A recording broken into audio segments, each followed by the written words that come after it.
Keep your hands off the case. Put it on the shoulder. Dr. Jonah Ellison lowered the gray surgical container onto the gravel beside his car. A blue sterile seal ran through both metal latches. Beneath it, a clear plastic sleeve displayed Stonebridge Regional Medical Center, an accession number, a return deadline, and a verification telephone line. Officer Evan Brody kept one hand near his belt. Step away from it. Jonah moved back. He was still wearing Navy surgical scrubs. A pale indentation crossed the bridge of his nose, where protective eyewear had rested during the operation he had finished less than an hour earlier.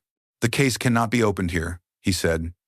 It has to remain sealed until it reaches sterile processing.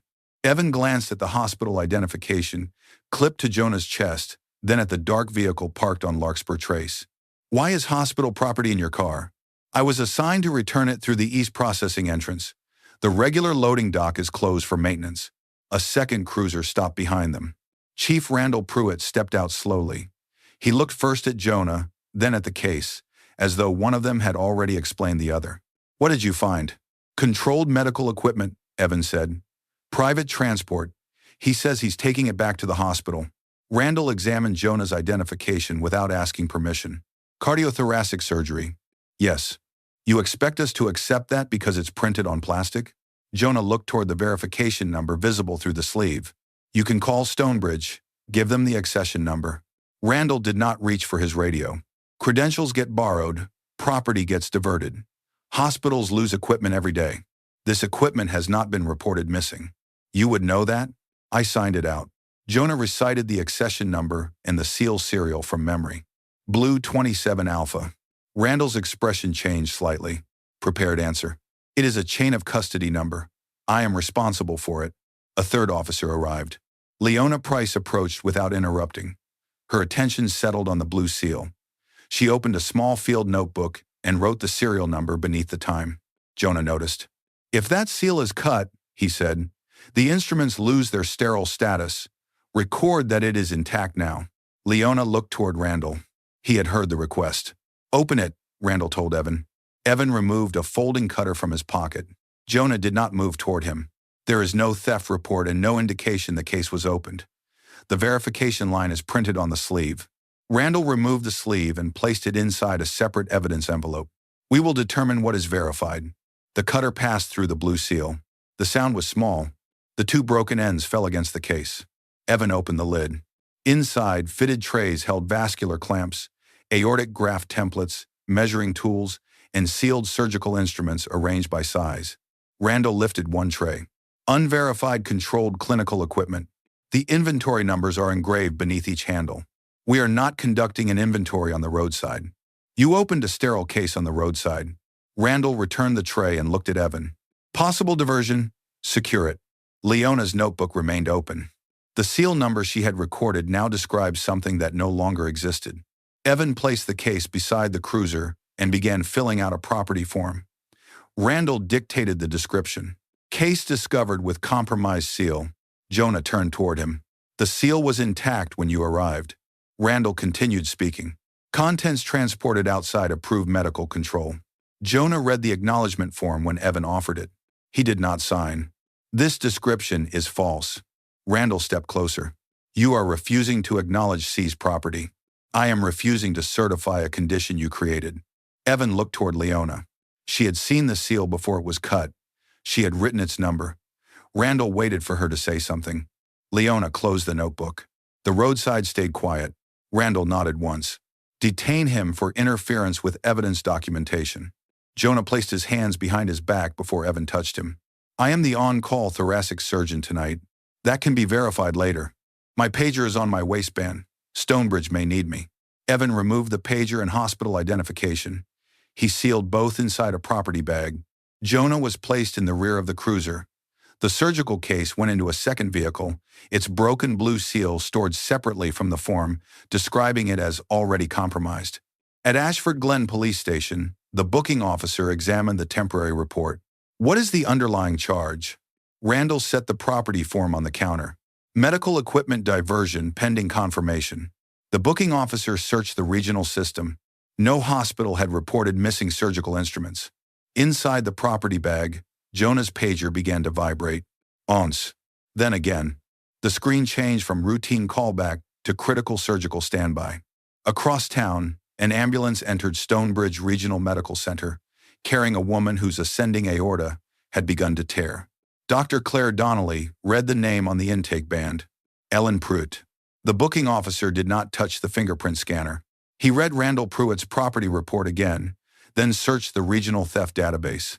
No matching hospital complaint. Randall stood on the other side of the counter. It may not have been discovered yet.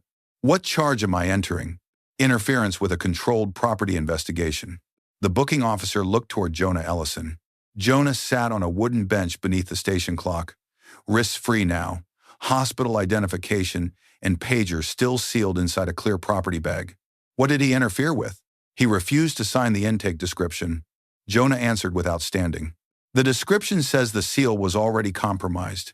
Chief Pruitt ordered it cut after I identified the serial number. Randall turned toward him. You are not part of this conversation. The pager vibrated again. This time the sound lasted longer. A red message crossed the small screen. Critical surgical continuity alert. Randall took the property bag from the counter and placed it inside a drawer. At Stonebridge Regional Medical Center, Dr. Claire Donnelly stood beside Ellen Pruitt's bed while the imaging loaded. The tear began above the aortic valve and continued into the ascending vessel. Ellen's pressure was falling despite medication. Her heart was still beating, but each beat widened the damage. Claire called Jonah's direct number. No answer. She called the surgical service. The charge nurse told her Jonah had never arrived home and had missed 2 critical callbacks. Claire contacted Ashford Glen Police. The desk officer transferred her to Randall. I need Dr. Ellison released to the hospital, Claire said. We have an emergency aortic case. He is unavailable during an active investigation. Has he been charged? That is being determined. Then allow credential verification and medical continuity review. Randall looked through the glass toward Jonah. This is police business.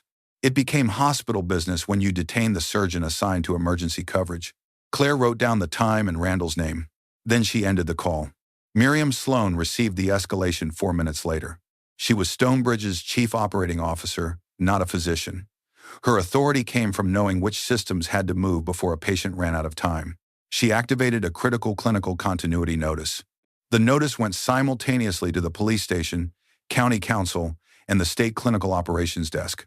It requested the legal basis for Jonah's detention, the status of any charge, and immediate access to the hospital credential line. Randall could no longer keep the question inside his department. In the report room, Leona Price found Evan Brody editing the property intake. He had changed one sentence. Seal cut during inspection had become seal condition unclear upon recovery. Leona placed her field notebook beside the keyboard. The entry showed blue 27 alpha and a timestamp from before Randall opened the case. Evan looked at it. The chief wants the report clean. It is clean now. He said the condition was uncertain. It was not. Evan lowered his voice. You stood there too. Leona closed the notebook. That was true. She had watched Randall separate the verification sleeve from the case. She had watched the cutter pass through the seal. She had said nothing before Jonah was placed in the cruiser. Her later discomfort did not change the roadside, but it could still change the record. Leona left the report room and called the State Medical Evidence Integrity Office from an exterior line. She provided the seal number, accession number, opening time, and the name of the officer who ordered it cut. At the booking counter, County Council called Randall directly. Stonebridge had confirmed that Jonah was an attending cardiothoracic surgeon, legally transporting the case under a documented return route. No instruments were missing. No diversion complaint existed. Randall listened without speaking. When the call ended, the booking officer opened the property drawer and returned Jonah's identification and pager. You are being released. Jonah stood. The surgical case remains hospital property. Preserve the broken seal and the original report. Randall stepped between him and the exit. The case stays here until my investigation closes. A telephone rang at the desk. Claire was calling again. This time, the desk officer placed the call on speaker because County Council had ordered direct medical communication. Dr. Ellison, Claire said, we have an acute ascending aortic rupture with root involvement. The regional surgeon cannot perform the reconstruction. Jonah's posture changed. Current pressure? Falling despite support. Bypass is being prepared. Patient identity? Claire paused. Ellen Pruitt. Randall stopped moving. Miriam's voice joined the call. Chief Pruitt, the hospital needs next-of-kin authorization for emergency reconstruction. Randall looked at Jonah for the first time without suspicion. My wife? Jonah did not answer him. Claire, pull the latest imaging into Operating Room 2. Request 6 units of compatible blood and dispatch the regional backup thoracic set. Miriam asked whether the detention had affected his ability to operate. Jonah flexed his hands once. I am clinically fit. He walked toward the station doors. Randall followed 2 steps behind. Doctor. Jonah kept moving. At Stonebridge, the operating team began opening the backup equipment. It was still 20 minutes away. The sterile set Jonah had carried home was sitting inside police evidence storage, unusable because Randall had ordered its seal cut. Leona met Dana Rowe outside the station and handed her a copy of the notebook entry. Dana issued a preservation order before Randall could close the property report. By the time Jonah entered the operating room, Ellen's heart had begun to fail. 3 hours later, he placed the final graft and watched the rhythm settle. She is stable, he said. In the waiting area, Randall rose when Jonah appeared. Jonah gave him the medical update, then directed every further question to hospital counsel. Dana Rowe entered carrying a clear evidence sleeve. Inside it lay the 2 broken ends of the blue seal. She placed them beside Randall's report. The serial number matched Leona's entry. The condition did not. Stonebridge Regional Medical Center corrected Dr. Jonah Ellison's record before Ashford Glen announced a single disciplinary decision. Miriam Sloan refused to accept the language of misunderstanding. The joint notice stated that Jonah had been the lawful custodian of the surgical kit, that no hospital equipment had been reported stolen, and that his return route had been authorized before police stopped him. The temporary detention entry was deleted. The equipment diversion allegation was removed from the regional police system, Jonah's hospital credential file, the medical device compliance database, and the property bulletin sent to surrounding agencies. A second notice was sent through the same channels that had received Randall Pruitt's accusation. It identified the kit as regulated clinical property. It identified Jonah as the attending cardiothoracic surgeon assigned to transport it. It stated that the sterile condition had been destroyed by police after the roadside stop began. The systems that had briefly described Jonah as a suspect now carried the correction under his name. Ashford Glen paid to replace the entire instrument set. The original tools were quarantined because no hospital could certify their condition after Randall ordered the blue seal cut on the roadside. Dana Rowe's investigation did not depend on one recording or one person's memory.